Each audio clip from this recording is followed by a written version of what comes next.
pessoal! Olá, gentes! Pessoas! Hoje a gente tá num episódio, assim, do meu coração, gostoso, divertido. Vamos falar como o meu pet aprende, ou melhor, como eu aprendo com o meu pet. Porque daí a gente tá com uma especialista aqui nas aprendizagens com os pets. Eu sempre, essa pergunta assim, né? Eu aqui que tenho o Vitorinho, inclusive ele vai aparecer aí nos bastidores em algum momento, meu cachorro.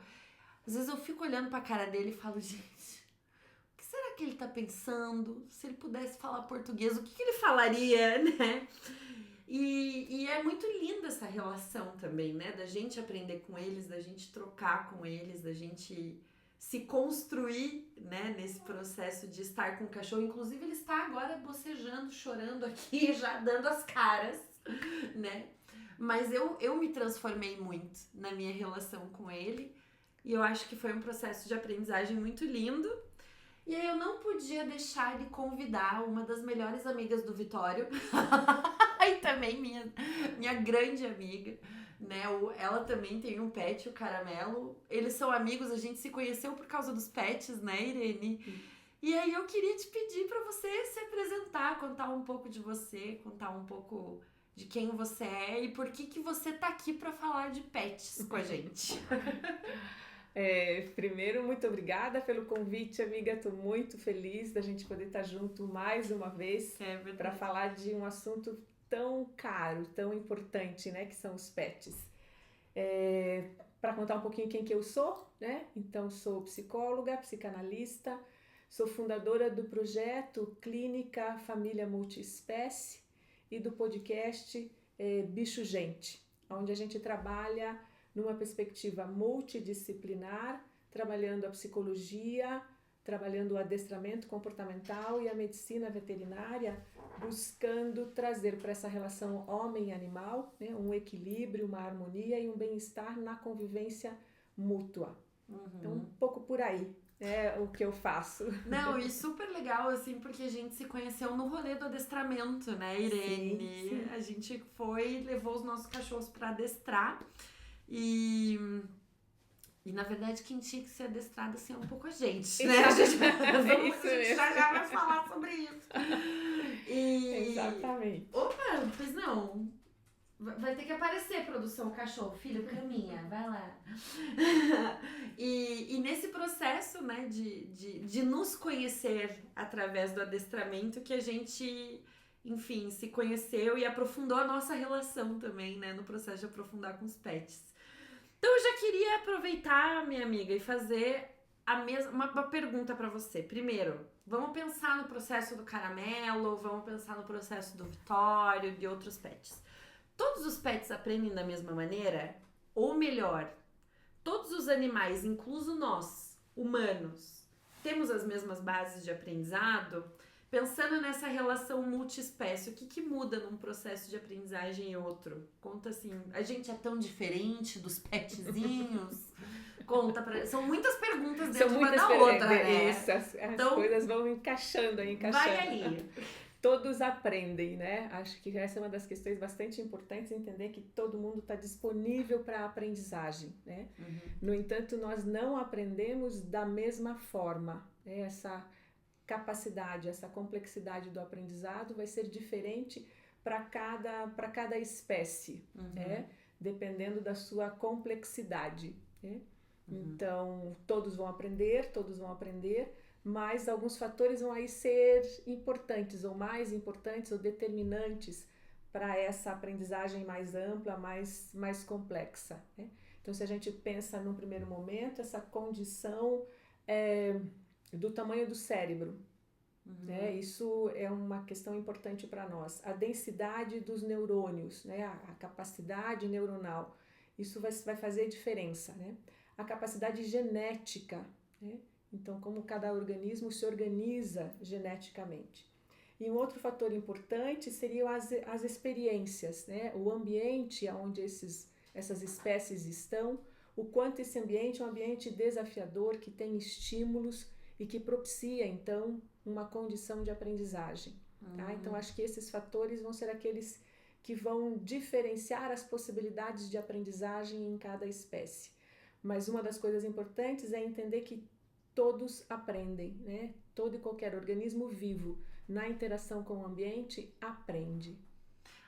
Isso é muito lindo, Irene, você trazer, porque, por exemplo, o Vivi chegou aqui em casa, a gente achava que ele tinha uns 8 anos, assim, né? E muita gente chegou pra gente, assim, pra mim, pro Vivi, né? Assim, pra gente, eu digo nós aqui, quando a gente começou a nossa relação, né? E disseram, não, pra que adestrar? Ele já é um cachorro idoso, ele não vai aprender, cachorro velho não aprende, não sei o quê. E, cara, ele se superou, nossa, assim, ele é um cachorro muito inteligente. Ontem mesmo a gente teve uma sessão aqui com o adestrador dele, e ele falou isso, assim, o Vitória tem que sempre estar aprendendo alguma coisa, ele é um cachorro cientista. Ele é um cachorro que você precisa oferecer um estímulo pra ele sempre, senão ele vai ficar arranjando merda pra fazer, entendeu? Se você não der um estímulo, assim, positivo, criativo, né, em que ele possa exercer ali a sua vida de cão na sua plenitude, né? Então, queria que você falasse um pouco disso também, porque você convive com o Vivi, você convive com o Caramelo, né? É isso, né? O cachorro velho não aprende? Como é que é? Acho que começa trazendo um desafio que foi uma surpresa, né, para você e para muitas pessoas, que é não aprende, né? O cachorro velho não aprende, ou o cachorro não aprende, né? São muito limitados para aprender. E no quanto a gente se surpreende, né? Que essa aprendizagem não é alguma coisa estanque, determinada, fixa, né? Você pode aprender em qualquer momento, em qualquer tempo no desenvolvimento, seja bebê, seja criança, seja adolescente, seja adulto, seja velho, né? A aprendizagem vai estar presente enquanto o organismo estiver vivo. E acho que isso que você falava inicialmente do adestramento, né? A gente vai para o adestramento com os nossos pets, mas quem que se coloca no adestramento somos nós, né? Nós é que temos que aprimorar algumas habilidades, né? E nós é que aprendemos mais com eles do que eles propriamente conosco, né? Porque é você desconstruir alguns preconceitos, né? Desconstruir possibilidades de aprendizagem e entender que a aprendizagem, acho que o aprender, ele é movimento, né? Cada um no seu tempo, cada um do seu jeito, mas enquanto se vive, se vai aprender. Isso acho é muito que isso é lindo. Importante. E maravilhoso, gente, tá poético esse episódio. Eu tô achando lindo. Eu já tô amando. Vamos escrever um livro.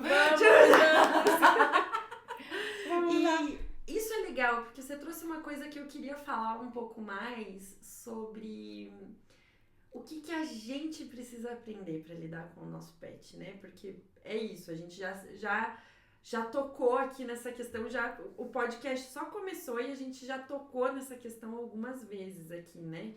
O que a gente precisa aprender para lidar com o nosso pet? Acho que essa é uma das perguntas, assim, incríveis, né? Porque o que o pet nos coloca nesse processo de aprender, né? Aprender a aprender com o pet, a primeira coisa é olhar que é um outro ser. É um indivíduo singular. E aqui eu sempre gosto de lembrar, né, no trabalho clínico de acompanhamento das famílias multiespécie, um tutor mirim daí me perguntava assim, mas como assim? Como é um outro? É um indivíduo? É como se ele fosse um extraterrestre? Maravilhoso! Alguém assim, né? Sim, ele é diferente na sua essência, né? Mas eu tenho que apostar nisso, né? De que existe ali uma diferença, uma singularidade, uma especificidade, né? Que tem uma forma muito própria de comunicar, tem uma linguagem específica, né? Que não é a minha linguagem, né? Então, se ele é outro, né? Se ele é um indivíduo, se ele é singular, ele tem uma forma de comunicação, mas não é a minha. Então, entender que essa comunicação existe e que ela é própria e que eu vou ter que acessar essa comunicação, né? Se nós pensamos no pet, essa comunicação se faz muito por uma via de uma linguagem corporal, o corpo fala, né? Mas eu tenho que aprender a ler esse corpo, né? As vocalizações são importantes e eu tenho que entender essas vocalizações. O chorinho, né? O chorinho, né? Tem algo ali. A rosnadinha. Tem algo ali que isso está comunicando, está dizendo alguma coisa. O ronronar. Né? Isso, né? Nos gatos isso vai ser importante. Então todas essas vocalizações vão comunicar e que são próprias, né?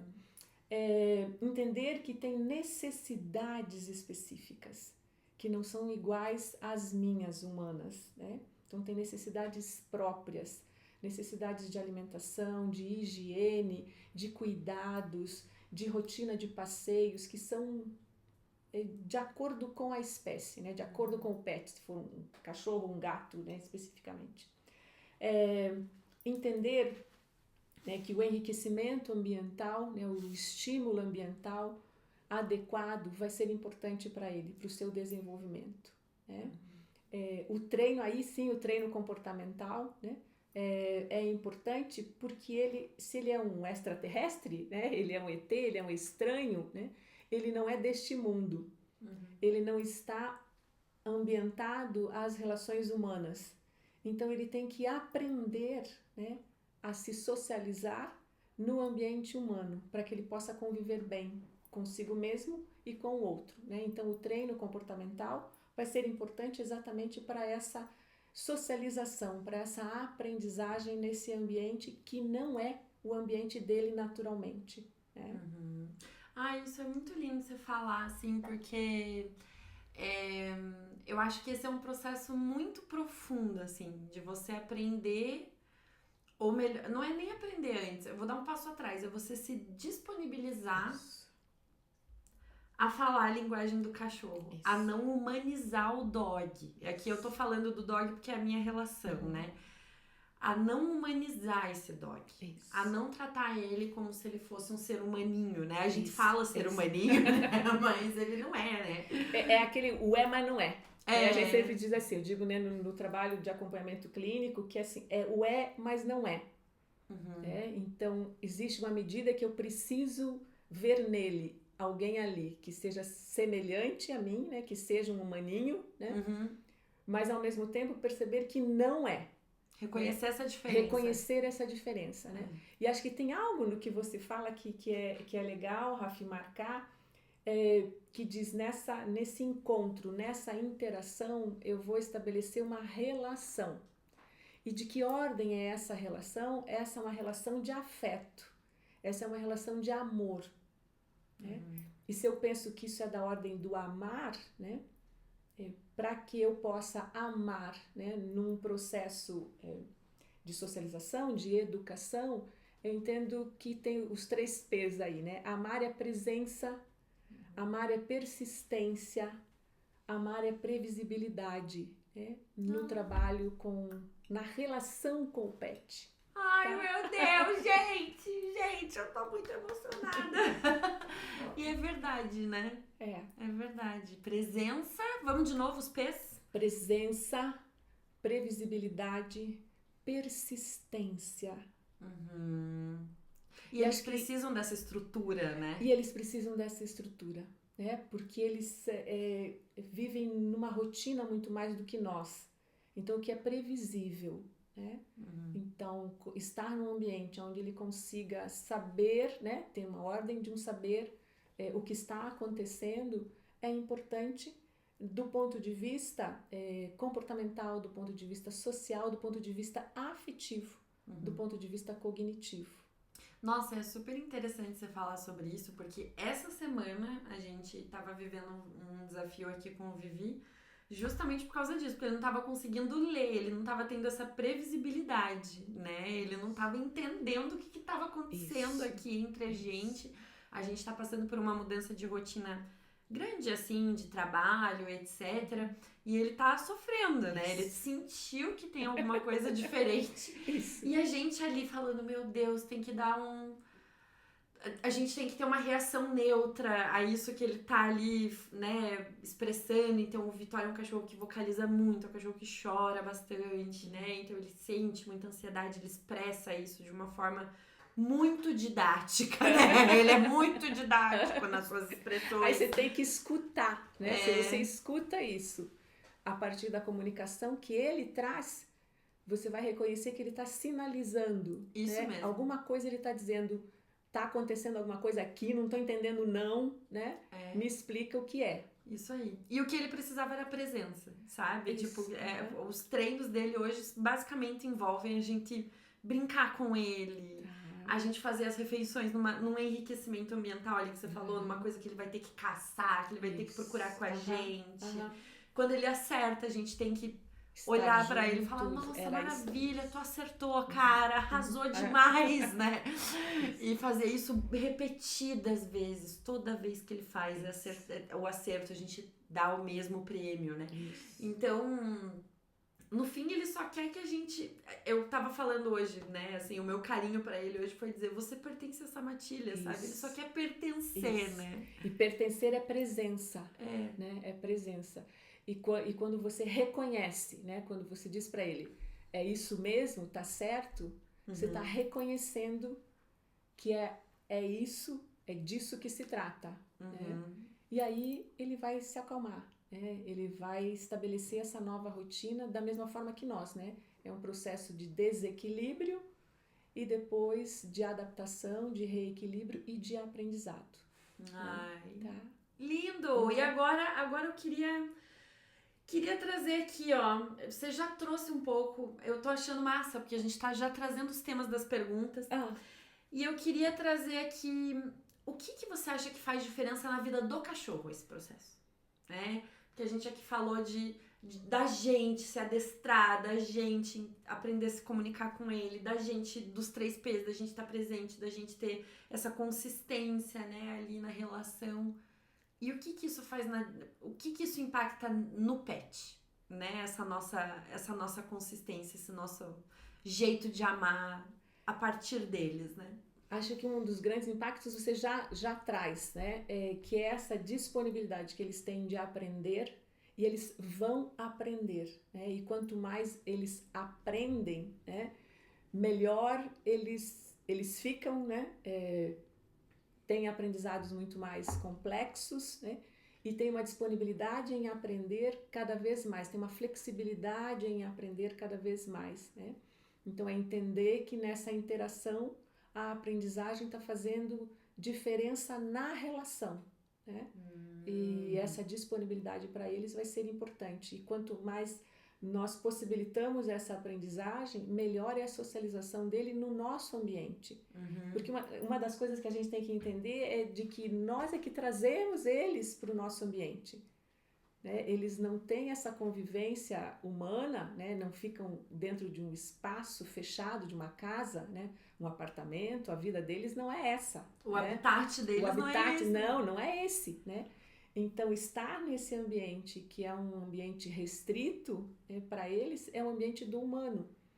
E quanto mais o humano possibilitar a ele, né? Estímulos, né? Dentro de um ambiente rico em estímulos, ele vai se disponibilizar a aprender sempre, que é o que você verifica no Vitorinho, né?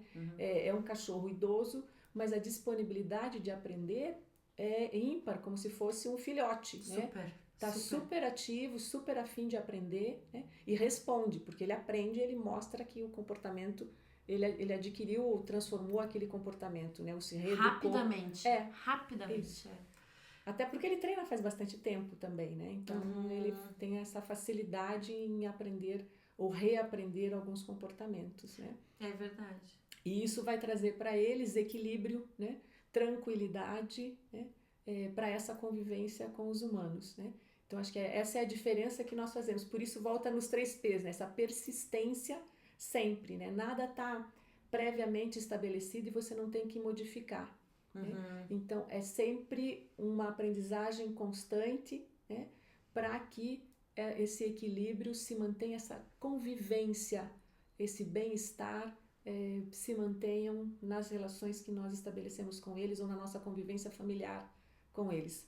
Acho que pensaria algo assim. Lindo, maravilhoso. E eu me emociono muito, assim. A gente, né, amiga, já se emocionou muitas vezes juntas com o Vitorinho, assim, pensando nisso. Do quanto as surpresas, né, que ele, né, demonstrava, né? do quanto ele amadureceu, porque ele é uma adoção super consciente, ele veio de um contexto, assim...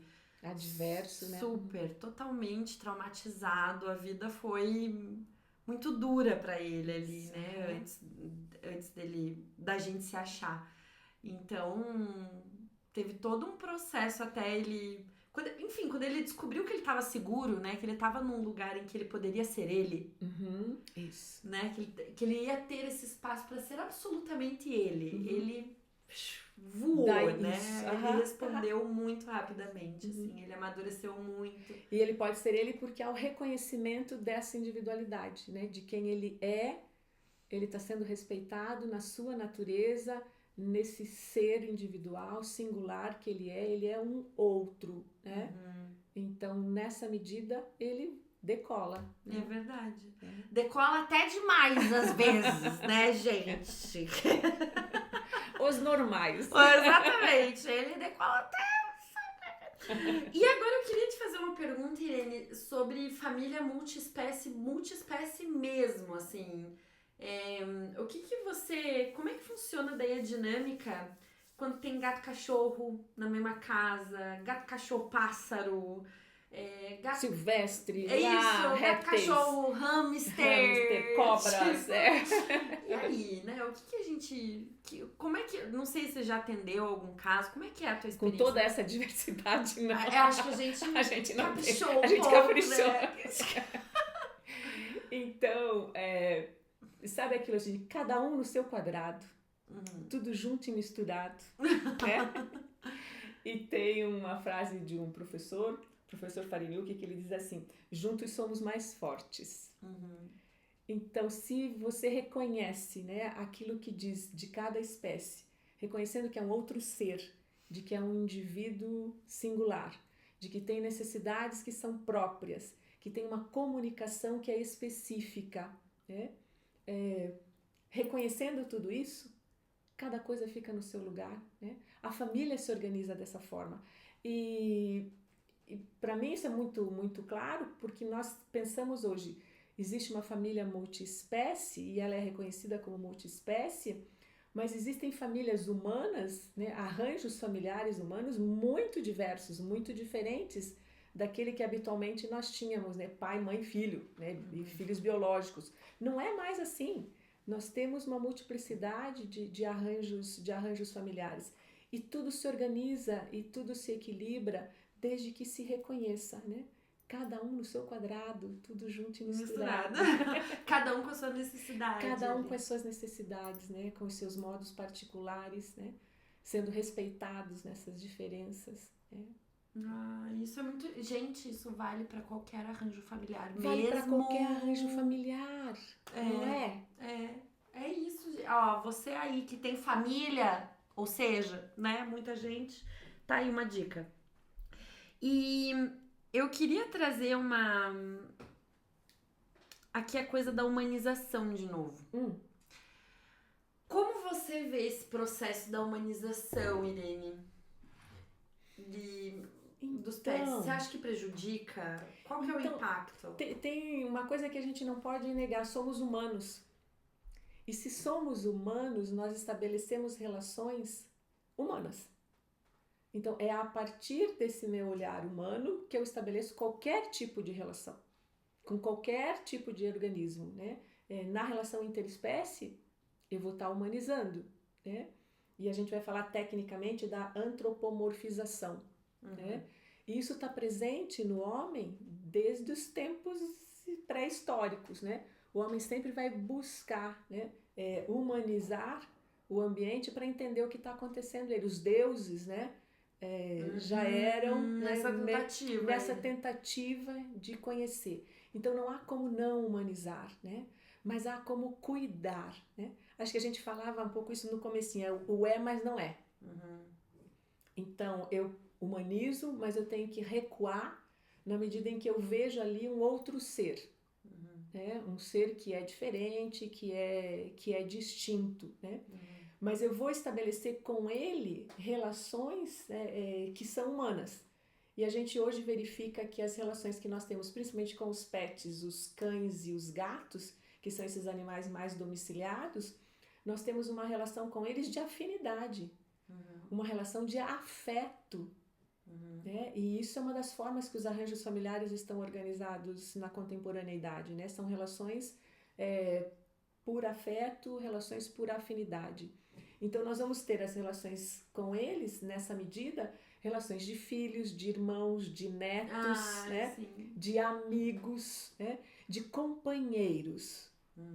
Então eles estão para nós nessa ordem, nessa condição de relação. Né? Então entender que é uma vida que faz companhia, né? Pra gente. Pra gente humana, né? Ai. Isso. Gente, eu achei linda a companhia, eu amei muito. Irene, agora eu vou fazer uma pergunta do público pra você, que a gente deixou lá na rede social vizinha.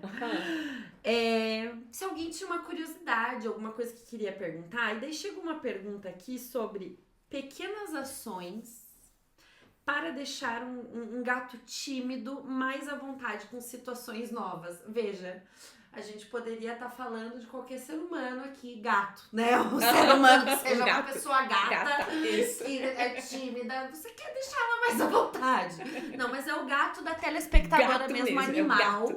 Né? Como é que a gente deixa esse gato tímido com pequenas ações mais à vontade aí?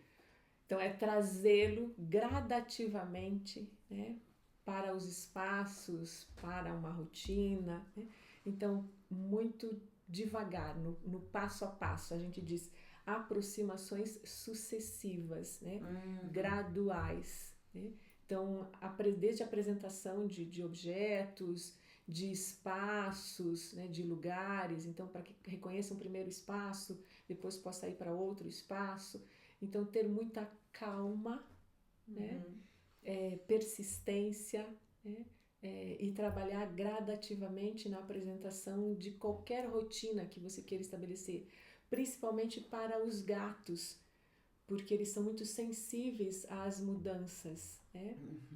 Então, sempre pensar em possibilidades de mudança que possam acontecer gradativamente, né? Quando a gente consegue fazer isso, né? Que você consegue prever uma mudança. Mas às vezes tem coisas, né, inesperadas, né? E que você não consegue aí conter, né? Quando ele tem um lugar mais aconchegante, seja uma caminha, seja um saquinho, seja a caixa de transporte, né? Isso pode ajudar, porque é um espaço onde ele se reconhece e é um espaço contido, mais delimitado, né? Então isso às vezes é uma situação que você pode utilizar também. Você põe ele na situação nova com a caminha, com isso, com tem o tapetinho, ou são saquinhos, né?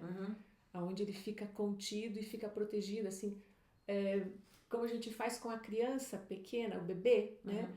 Você vai enrolá-lo, né, numa manta para que ele fique mais contido. Né? Você vai aconchegá-lo no colo para que ele fique mais protegido. Né? E isso é uma contenção.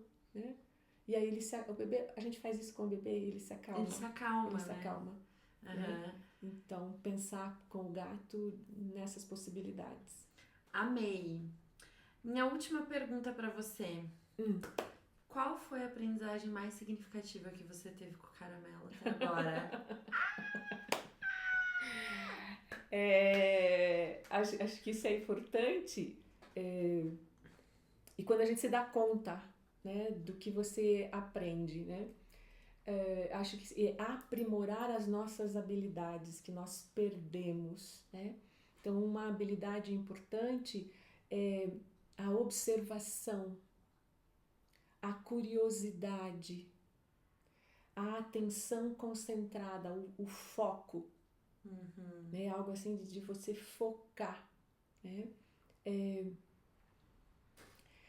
Desenvolver uma capacidade de comunicação clara.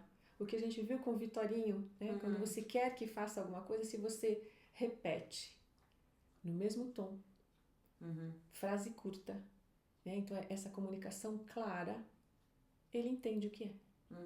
Né? Então, poder aprender a comunicar com clareza, né?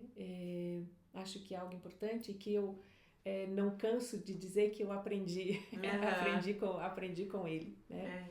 Não que a gente não tenha, né? Mas nós podemos aprimorar essas nossas habilidades que às vezes passam desapercebidas, né? E que a gente não se foca, não tem atenção, né? Tá? Acho que essa seria uma das coisas importantes que eles podem vir a despertar em nós, né?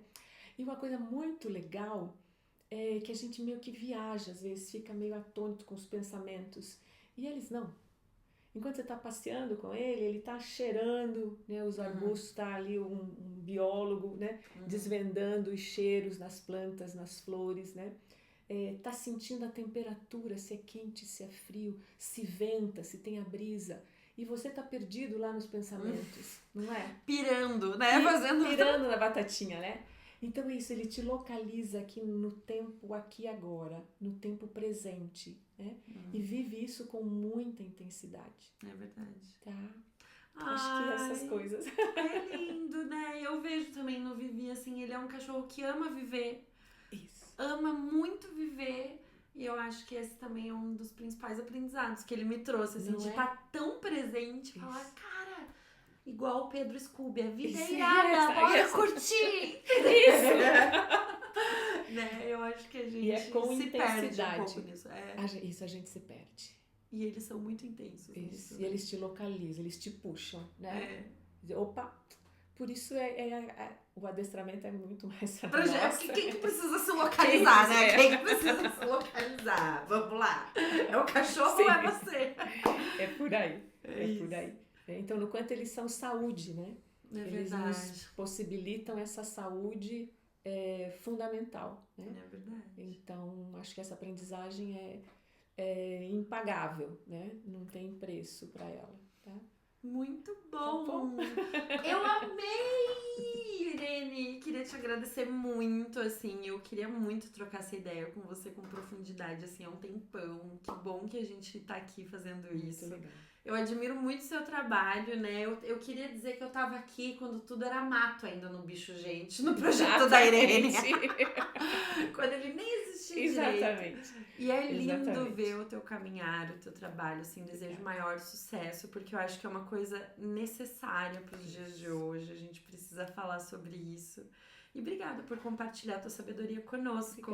Obrigada pelo convite mais uma vez, e acho que isso que você fala é muito importante, a gente precisa, né? Porque na relação que nós temos com eles, nós nos modificamos e nos modificamos para melhor. É verdade. Né? Não tem como. Isso aprimora a nossa humanidade, aprimora a nossa convivência com o mundo. Se a gente pensa em sustentabilidade, nós estamos falando dessa relação, né? Então eles são fundamentais para nós, né? Tá? Então eu fico muito feliz, muito obrigada, fico aí disponível quando você quiser. Muito obrigada, gente. Vem aqui aparecer. Aqui, ó. Vem aqui aparecer na câmera do podcast. Vi. Vivi. Vitorinho. Vivi. Dá tchau. Tchau.